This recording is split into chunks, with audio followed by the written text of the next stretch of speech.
Alpha Female, Feminine Strategies in the Jungle of Business. Outstanding female leaders in business, wellness, beauty and personal development gather together to share and celebrate their unique feminine strategies in the jungle of business. Enjoy cutting-edge interviews with best-selling authors, tantric teachers, internet entrepreneurs, activists, journalists, consultants, therapists, healers, and relationship experts. Welcome to the Alpha Female Show.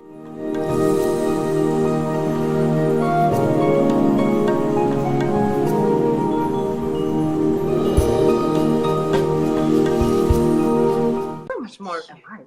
Yes, a lot of aliveness here. Two beautiful women talking about sex. I mean, how can this be resistible, right?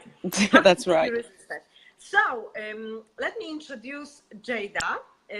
Jaida Simone, our special guest today at Alpha Female Summit. Jaida is an academic. She's a therapist, entrepreneur, and a rebel in revolutionizing the way we relate to one another. Jaida is a registered sexologist, a psychotherapist, a TEDx speaker, and the founder of numerous peak performance methodologies in engineering and mastering the human potential. This sounds very, very sophisticated. So please explain to us, what is it that you really teach and do, and how can we unravel all these mysteries? Okay, so I basically, for the past 10-15 years, I've worked with couples to engineer relationships, so to work with bringing relationships to the next level. That's generally what I wanted to focus on. So working through peak performance, going through flow states, going into sort of altered states of consciousness, neurosynchronicity. So teaching couples how to best connect, stay together, be in that ultimate human potential of the best type of relationship that anyone can be. So I want to basically make relationships great again. Oh my gosh, this is a very timely topic, because literally everywhere we look, relationships are falling apart. Yeah. It's almost like, and you know, of course, children suffer, especially when families fall apart. Lawyers make money. Mm-hmm. Some women accumulate a lot of real estate. Yes. But what's really causing it? Like, you know, it's like we have all this freedom, all this liberty now to enjoy our sexuality as much as we want, and at the same time, relationships not fall apart. What's going on? Yeah, well, there is an undercurrent of social conditioning about the concept of what love is. A lot of people, if I were to ask you what you think is the definition of love, and then ask somebody else, everybody's definition will be completely different. In the past 200-300 years, we're going in through what's called the era of romanticism. So we've basically built a type of concept of what love is all the way from childhood. So it's something that we're conditioned, we're programmed to believe, and as adults we think that, you know, it's going to all work out like a beautiful love story, Prince Charming, you know, the princess in the tower. So all these kinds of ideas that we have around love and relationships aren't really the reality of what relationships are, because obviously, as you know, love doesn't pay the bills. Love doesn't, you know, it's not enough in relationships. It's a great thing, but it's not enough.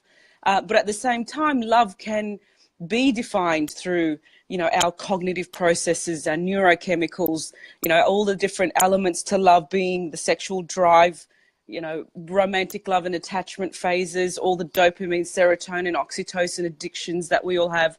And so once all of these kinds of dissipate and we come into a place of back to our default modes, we look at our partners and we say, well, all right, that high isn't there anymore. And we either choose to leave, end the relationship. We're not thinking of the relationship as something that can be mastered or cultivated as a separate entity to, you know, there's you, there's me, and then there's the relationship. So we are expecting too much. We're wanting too much. We're thinking of things that really aren't possible. We're expecting too much from our partners. And a lot of this is formed by social programming, by social conditioning. So this is probably one of the main reasons why. So yeah, a lot of the media. media, right? Yeah, the Disney's Mm-hmm. we've been watching, and you know, it's like sometimes I'm like wondering, like, you know, like it would be really nice to be with a guy who's like James Bond, or you know, and in the same time, it would be really nice if he was sensitive, like Leonardo DiCaprio, and you know, a great tango dancer like Al Pacino, and the list goes on, right? It's pretty much endless. Right. Yes. And had a lot of money and power like The Godfather. But Yes, exactly. So much to want, yes. Yeah, it's almost like we're being totally screwed up by all of this. We are, yeah, too much. We're expecting too much. We're wanting too much, both from our lovers, our partners.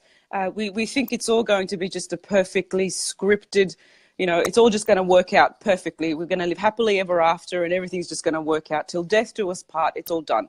But it doesn't work that way. The reality of life isn't like that. So 50% of marriages are ending in divorce, as we all know.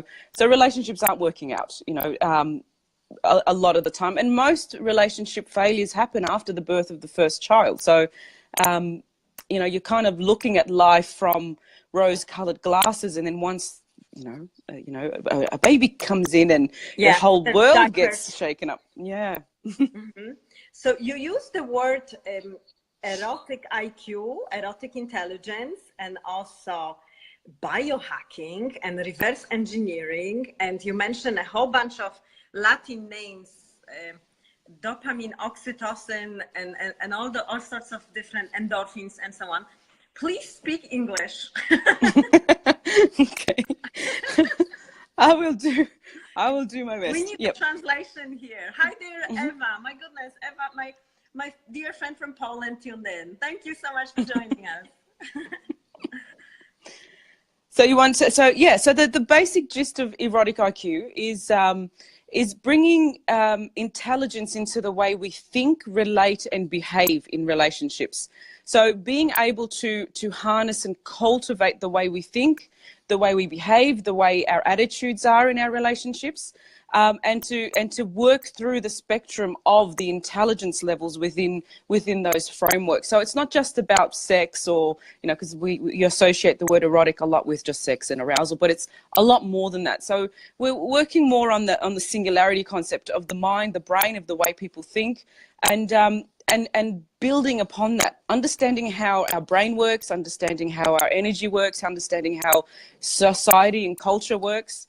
And the key component to that is how our hormones are functioning. The dopamine, oxytocin, you know, dopamine sort of, you know, functions more on sexual drive. Oxytocin is more of the cuddle hormone, and serotonin, you know, the feel good kind of hormones. And biohacking into that is to be able to really understand what's happening when we're confronted with these, you know, with these hormones, and what happens in our neurotransmitters, in our minds, in our brains, and how we associate certain feelings with certain experiences. And so we just want more and more of it. So we're trying to, you know, if you get into a relationship with a lover and you're having sex with them, and it's great, a lot of dopamine builds, but what happens is you just want more of it because it feels good. You just keep on going on and on to a point where neuroplasticity kicks in. So you spend so much time with someone because it feels good, because of these neurochemicals, that you think that this person is now your entire basis for happiness. And so you want to spend more time with them, and then time passes. Next thing you know, you're romantically involved and you think it's all about love and this is the soulmate kind of a thing. But then once all those hormones start to relax a little bit, you know, with anything, too much of anything is not good. Yeah, it wears off. Exactly. You know, you look at your partner and you think, oh, what's going on? But if you can hack into what you're feeling, these chemicals, and understand what's going on, you can then maneuver it. You can then work your way around the relationship and the person that you're with, the reality that you're in, the life that you want to lead, and add intelligence to it. So you're prepared for the cycles and stages of life, not just falling helplessly in love, which a lot of people do. So basically, the question is, are we in love or are we addicted? Yeah. Well, on chemicals, right? And yeah. Then the question is, if this, you mentioned the brain a lot, right?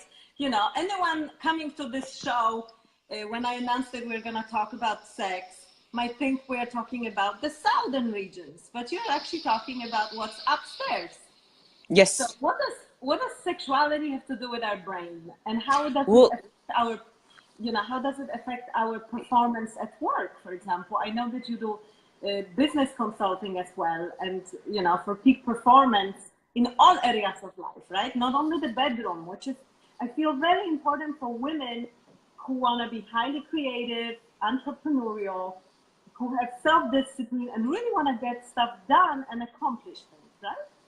yes. So what does the brain have to do with all of these, you know, lovey-dovey things that we're Love talking? it. Yeah, see, that's the thing. From my perspective, and I guess some people may or may not agree with this, because, but that's fine. I feel that the brain is the most powerful sexual organ there is. And in order for any couple or any kind of experience to come forward, or any kind of sexual energy to be, without the brain, without any of those functionings, it's just not going to happen in the body. So mind over matter, kind of a term from my perspective. So when you think of it from the entrepreneurial or the corporate sector, or for businesses in general, if your relationship at home is not good, if it's not functioning well, you're going to go to work and you're not going to be productive. The people at work are going to understand that your concentration span isn't going to be, you know, at 100%. Your ability to go into the state of flow isn't going to be there. It's going to cause a lot of problems within the world of entrepreneurship, of business, of corporate sector. So I find that without really bringing your relationship to that place of, you know, that empowers you as a businesswoman, that gives you that ability to, you know, to really feel strong within yourself, within that relationship, going into work with a completely clear mindset, then your workplace productivity declines. So you want that. So you want a relationship that's in a good place. And with most people that I tend to work with, I find that it's not about the emotions. Emotions are great, but emotions and moods can be defined as neurochemicals anyway. And this is the biohacking component of it all, working in with our own biotechnology, is that, you know, bringing a relationship into, bringing intelligence into that relationship, cultivating it to that place that you want it to be, so that life in general can be great for you, and productivity at work is great. You know, it affects the economy. Well, I think we talked about this before. It's sort of, you know, divorce rates, the cost of to the economy in the US, I think, on divorce is about $112 billion a year. There's massive losses to workplace productivity when relationship failures happen. So billions of dollars a year are lost just because relationship problems are happening. So it's one of the key fundamental components.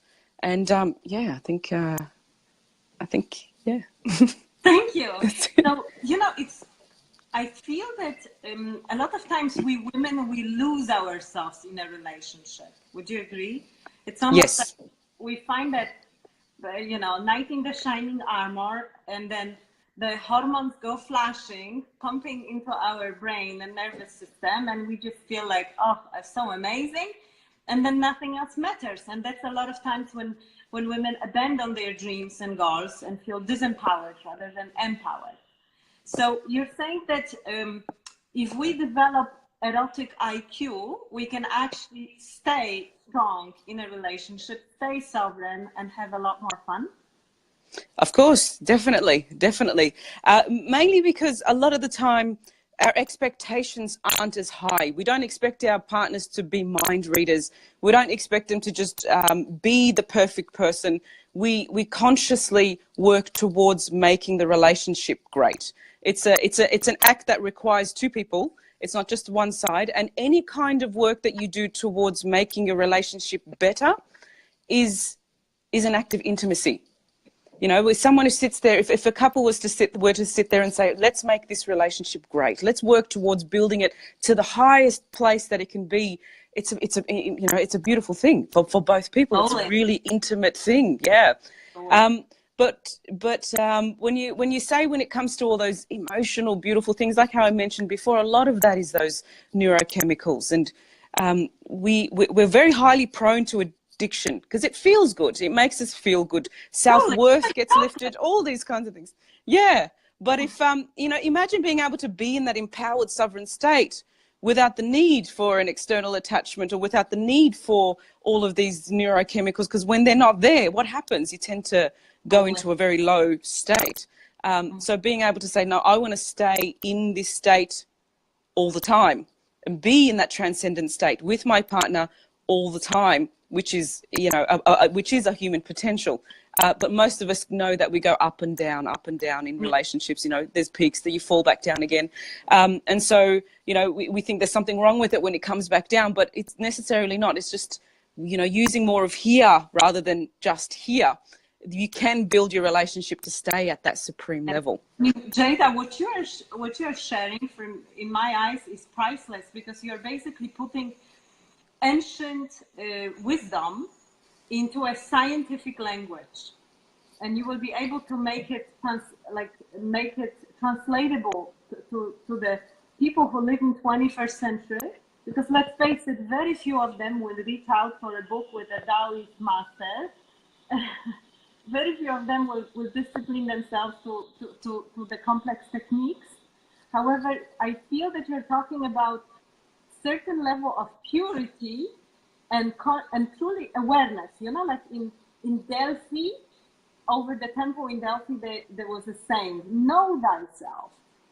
And I feel that a lot of people, they just don't know themselves. We don't know how our body is wired, how our brain is wired, and it's almost like the whole, all the media set us for failure when it comes to relationships. Because it's the project, like when I see a wedding, I almost see a divorce, like fast forward the movie. Are we being set up to fail? Yeah, there is a deeper sort of underlying current of that. There is a lot of talks happening where there are corporations and major industries that really benefit from the failure of love. And like we talk about the epidemic of depression, and a lot of the things in depression benefit a lot of the major pharmaceutical companies. People who in the fitness industry, you've got to look a certain way to be beautiful and attractive to get into a relationship, and then bang, one thing after another, the relationship fails. So the more a relationship fails, there are multi-billion-dollar industries that benefit on that. Really understanding that social undercurrent is important, and saying, hey, let's evolve outside of this. Let's not let social cultural conditioning control us. Let's get back into the driver's seat of our own lives and not fall victim to those kinds of things. It's really important. That is massive what you're sharing here. Seriously, it's so just loaded with huge potential, because it's just, you aspire people to grow up basically, and like fleece out the programming and take responsibility and be in the driver's seat, as you said. This is really huge. So let me ask you this: how you define the word erotic intelligence in a very broad spectrum? It's not only sexual, right? That's right. Yep. Can you elaborate on this? Okay, So it's basically erotic IQ is it's bringing intelligence into our attitudes, behaviors, our perceptions around how we think, relate, and behave in relationships. So it's a spectrum of cultivating a relationship to be at its optimal best. So when you delve into like how you said before, know thyself. You begin with the reverse engineering process. So when you reverse engineering, you're going into what's called sort of the deeper shadow self. You may have heard that through Carl Jung's work. And you're going into a shadow walk. You're going into your deeper unconscious, all the patterns and programming from society, from culture, from religion, from all the things that we've experienced from birth until today. You actually work through rewiring and rewriting your story that's created who you are today. So fundamentally, you're, and that in itself is a type of biohacking. So you're going into rewriting these stories in order to clear them. So you're going through the shadow walk this unconscious part of yourself, bringing it to the conscious, and then as a mature adult right now, you're rewriting that story. And because of the beauty that when neuroplasticity was discovered, we understand that identity is not hardwired. So we can begin to, redefine ourselves and redesign ourselves and re-engineer ourselves. Now, at the same time, you may have heard of Wilhelm Reich and a lot of his work in the body armor. So he talks, which is the physical manifestation of emotions. And a lot of the time, the body armor is related to this shadow self. So, the being able to be intimate and being able to feel connected in our bodies is important, especially for women. And a lot of society in general, creates a massive amount of issues around our body. And so working through the bioenergetics and body psychotherapy helps clear that. So these are the first initial stages of the erotic IQ spectrum. Learning new ways of intimacy. So you've got a clean slate.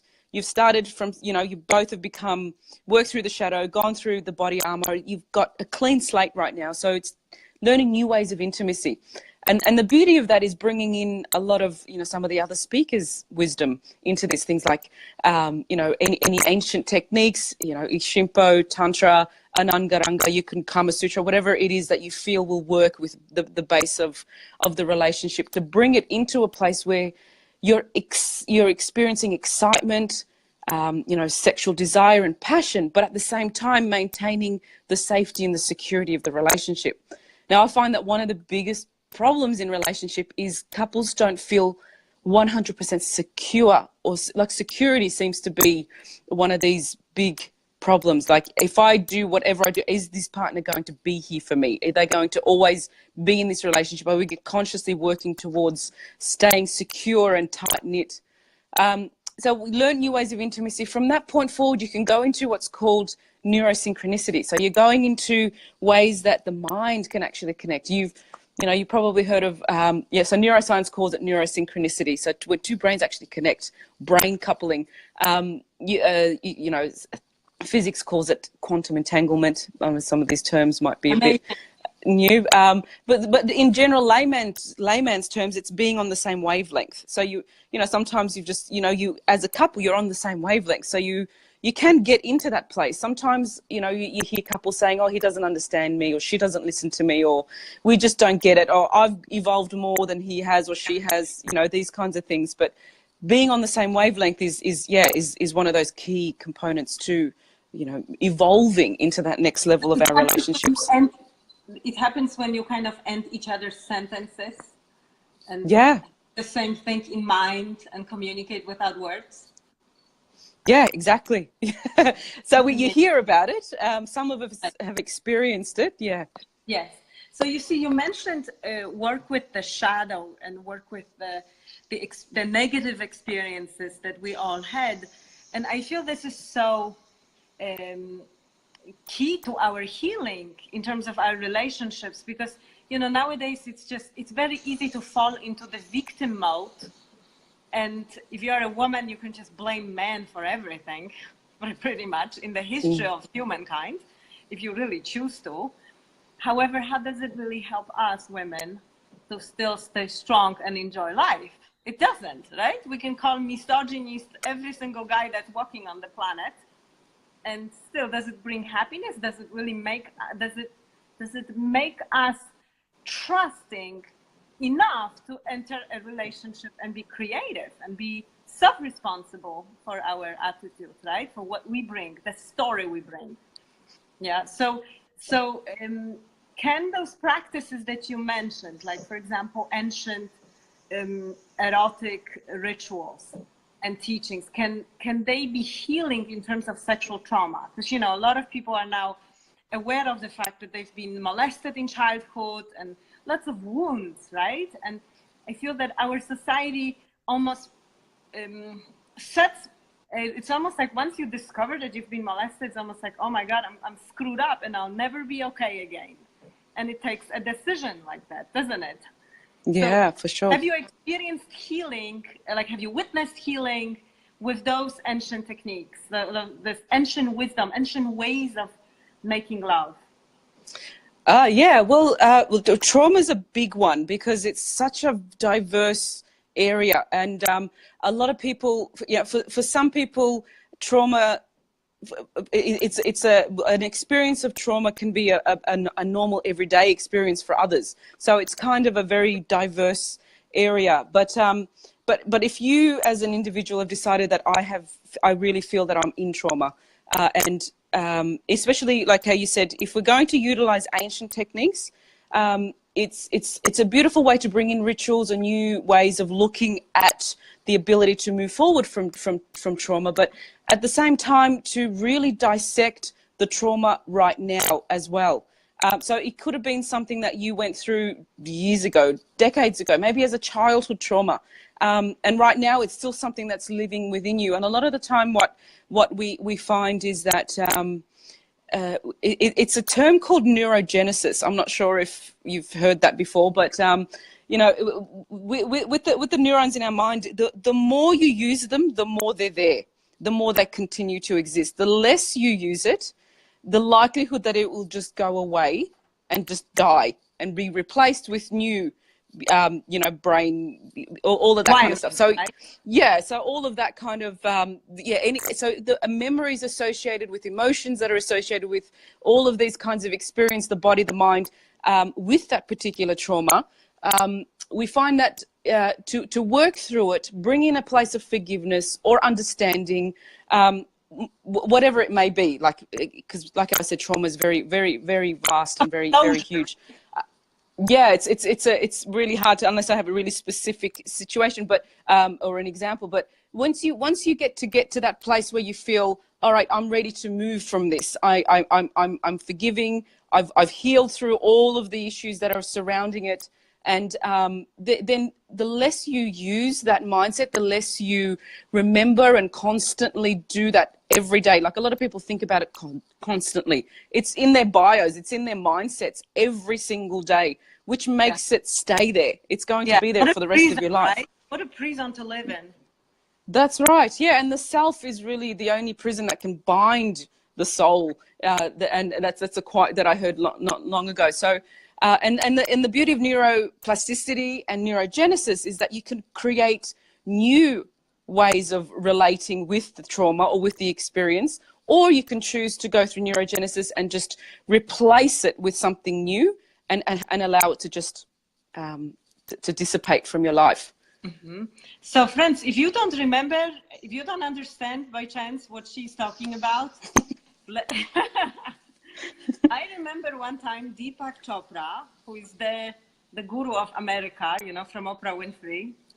So Deepak Chopra he said once, neurons that fire together, wire together. So if we keep on repeating the same story over and over and over like a broken record, then the neurons in our brain basically have an entrailment, like they're like a train, like a tram in San Francisco. They go from here to another place, to another corner of the city. And it is back and forth, and it's really, really boring and tiring for our, you know, sense of creativity in life. Like what a boring movie to watch it the same over and over. And I feel that the mind needs a closure. Like the mind would love to see, okay, what happened at the end? Yeah. So and evolve, move forward, and get into the next stage. Yeah. Let's go see another part of the city. Yeah. What else is out there? Exactly. Yeah, and that way you can feel more fulfilled in your life. You know, you'll feel more empowered. You'll feel more happier, and you know, you'll be able to walk through life or business or corporate sector, and you'll be able to feel more, you know, contented in your everyday life. Because if you're, as you said, if you're carrying all this baggage, it's very heavy to go through every day with this constant, you know, loop in the mind. And a lot of people say, I don't want to think about it anymore. I don't want to do this anymore. And so how can I? But and they don't understand that there are ways of doing this. And this is where all this biohacking into our biotechnology comes in. It is capable. So not long ago, people used to say that identity was, you know, that's it. What you are at 7, you are at 70. I'm not sure, you may have heard it. It's a big, but to see that it's your identity can change. It's not hardwired. Everything can alter. You don't have to be defined by your trauma. You don't have to be defined by your culture or your religion or whatever it is that you feel like you're defined by. You can redesign yourself. You can create a whole new you if you want to, just through the power of the brain. And it's amazing. When you see the results, it's beautiful. Yeah, I mean, if we look at the research that's coming out right now in artificial intelligence, which is, I mean, it's based on human intelligence, right? How much it can, like surprise us what robots are capable to accomplish. And, it just gives you a hint to how amazing we truly are and how flexible. And it's really our choice. Yeah. So thank you so much, Jaida. How can people follow you, work with you, connect with you?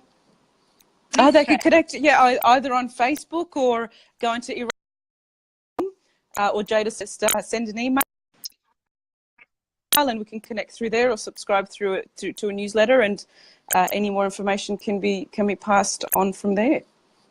Awesome, nice. Oh, I'm so happy we connected. Yes. Thank you so much. I really look forward to see your articles in Alpha Female magazine. You have so much to share, so much. Warmest greetings to Australia. I heard. Yeah, it's 5 o'clock in the morning here, but 6 o'clock in the morning. Yes. Yeah. So, thank you for getting up early to connect with us. I heard you guys are walking upside down there. A little bit, sometimes. Yeah. Sometimes, exactly. Sometimes there are days where everyone is walking upside down. Yeah, that's right. Yes. Awesome. Thanks so much, Jaida. Thank you. Thank you. Bye-bye. Bye-bye. Greetings to everyone.